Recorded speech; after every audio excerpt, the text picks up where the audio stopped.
Meet Captain Robert Walton, an ambitious English explorer. He's headed to the North Pole to discover the secrets behind the Earth's magnetic force. Through his letters to his sister Margaret, we're about to hear an unforgettable story. During his voyage, Walton's ship gets stuck in the ice. While he and his brave crew wait for the ice to break and free the ship, strange things happen. First, they see a gigantic figure speeding northwards on a sledge. Then they rescue a man stranded on an ice floe. He'd been pursuing the thing they'd spotted the day before. The man they rescue is Victor Frankenstein, and he's in bad shape. Walton cares for Victor until he's well enough to tell his story. The following tale is what Walton records. Victor was born into a well-to-do Swiss family and passed a happy childhood. His mother, Caroline, and his father, Alphonse, showered him with love and gave him an amazing gift, a beautiful adopted sister named Elizabeth. Victor was quite an intense child and didn't bond easily with other people, although he did make one very special friend in school, Henry Clerval.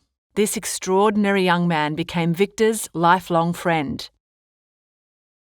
As a teenager, Victor obsessed over the works of medieval scientists and occult philosophers. It was pretty dark stuff. He hoped one day to discover the elixir of life.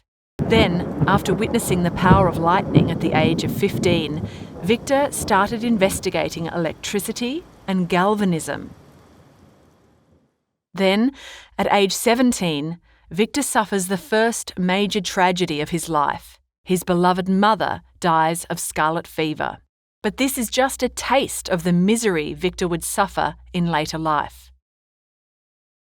After weeks of grieving, Victor begins the next phase of his life. He travels to Ingolstadt to attend university.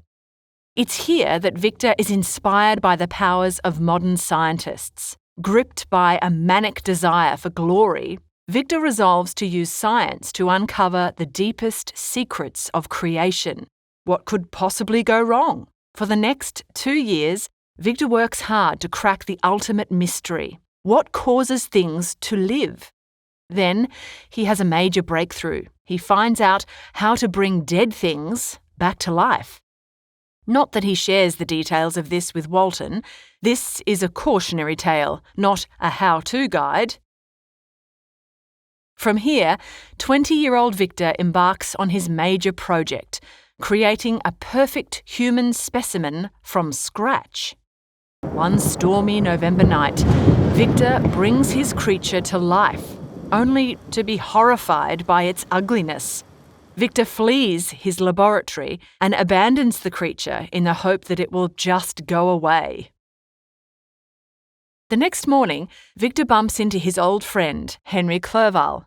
What a wonderful surprise! But Clerval soon notices that something is very wrong with Victor. When he asks Victor what the matter is, Victor has a panic attack and faints. Clerval then spends the next few months nursing Victor back to health. When Victor is well enough, he and Clerval both sign up for language courses at the university. No more science, thanks. The following year, they go on a hiking holiday which completely restores Victor's health. It's as if the whole monster thing never happened. But on his return to Ingolstadt, Victor receives some shocking news. His baby brother William has been murdered. Who would do such a thing? Victor returns to Geneva but takes a detour to where William's body was found. It's here that Victor lays eyes on the monster for the first time since he brought it to life. He must be William's murderer. But due to Victor's silence and the monster's cunning, an innocent woman is executed for the crime. Justine Moritz, the Frankenstein family's faithful servant. After this traumatic series of events, Victor wants to kill himself. The only things stopping him are his love for Elizabeth and his burning desire for revenge against the monster. He needs to destroy this killer monster of his, or die trying. But first, Victor needs to clear his head. So he treks into the mighty Alps for a change of scenery and to breathe the fresh mountain air. Victor feels his spirits lift as he ascends higher and higher. What he doesn't realise is that he has been followed. The monster confronts Victor and demands that he listen to him. Victor tries to charge at the monster, but it's no use. The monster is way too fast and strong.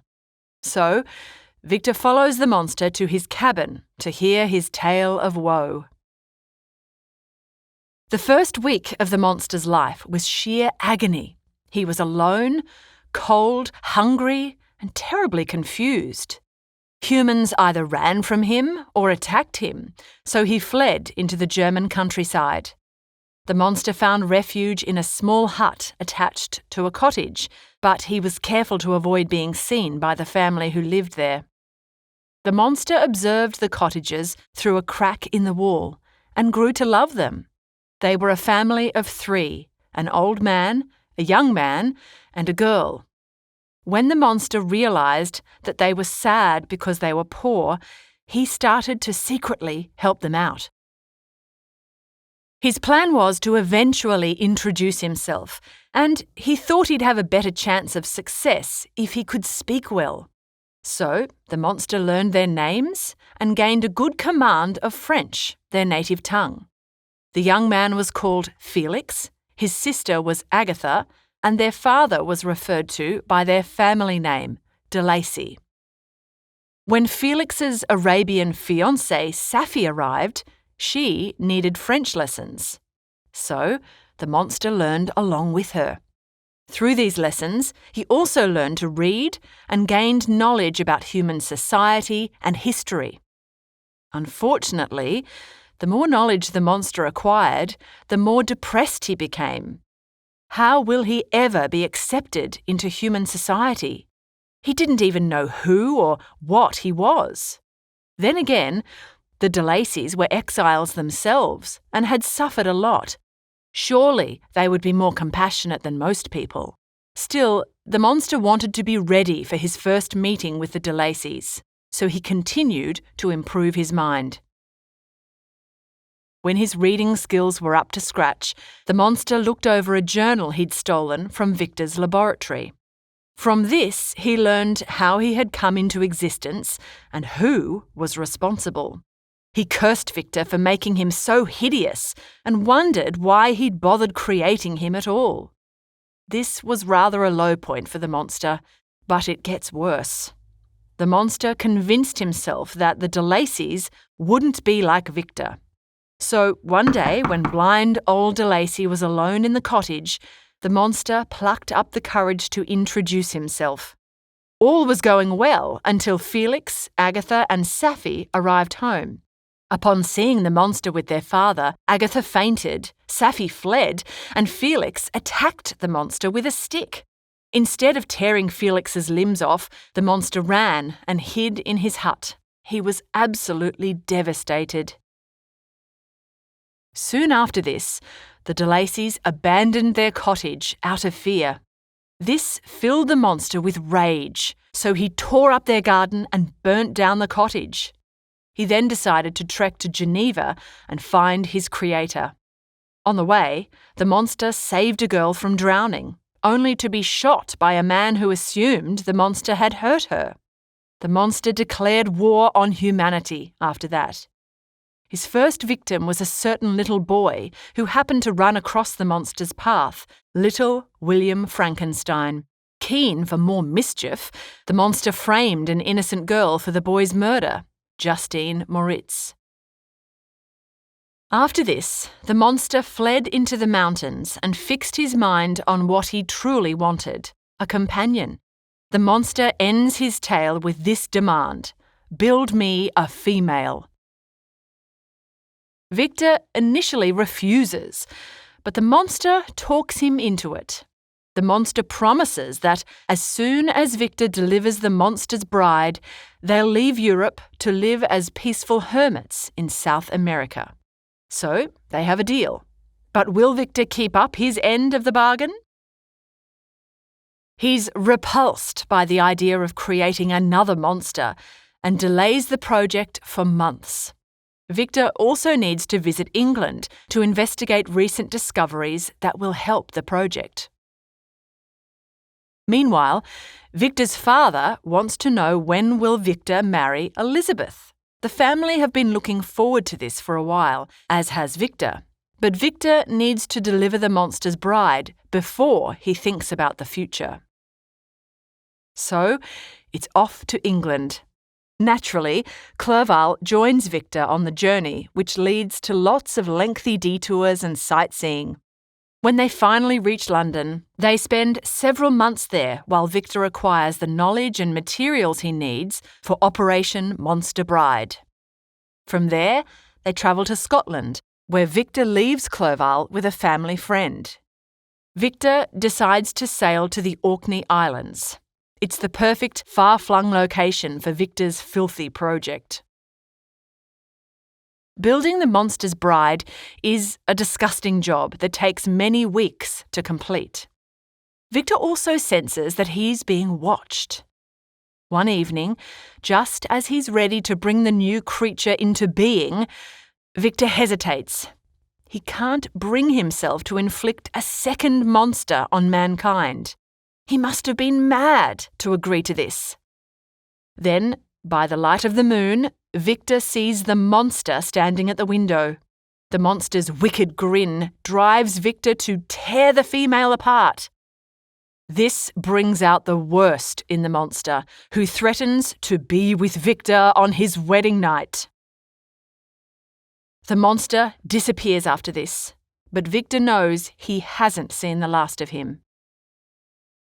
A few nights later, Victor sails away from the Orkneys, dumps the female creature at sea, and ends up in an Irish seaside town.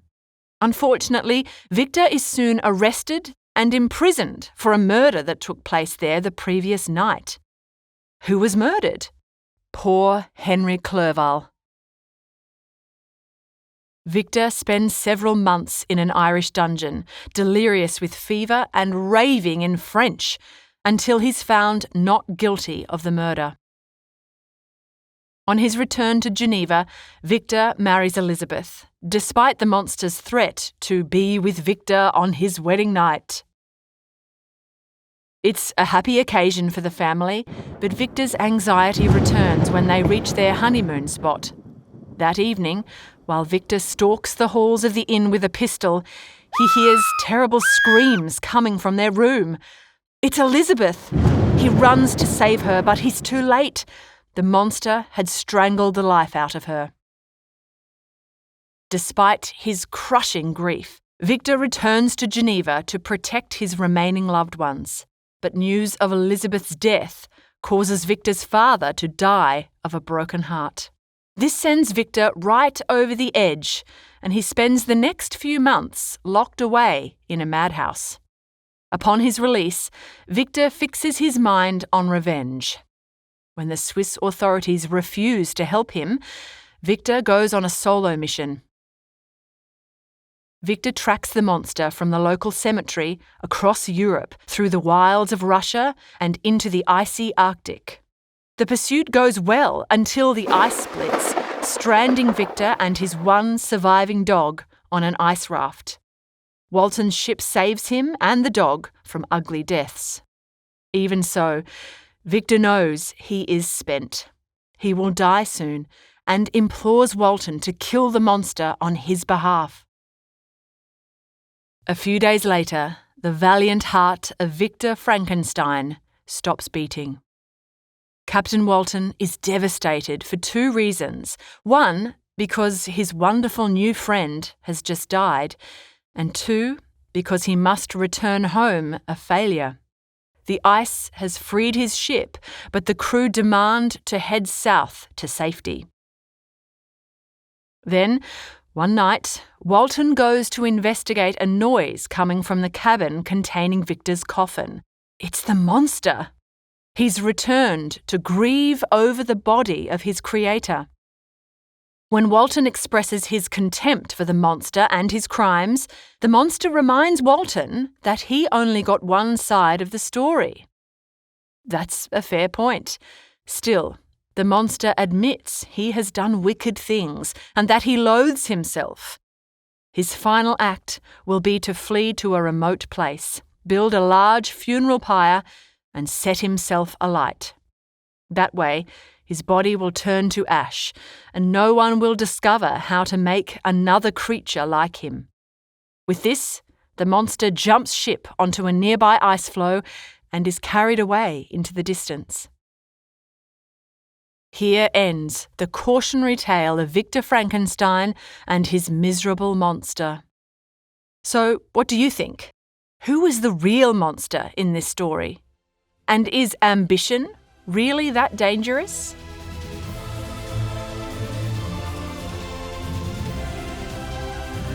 We hope you enjoyed this Schooling Online production. For more easy lessons, check out our other videos.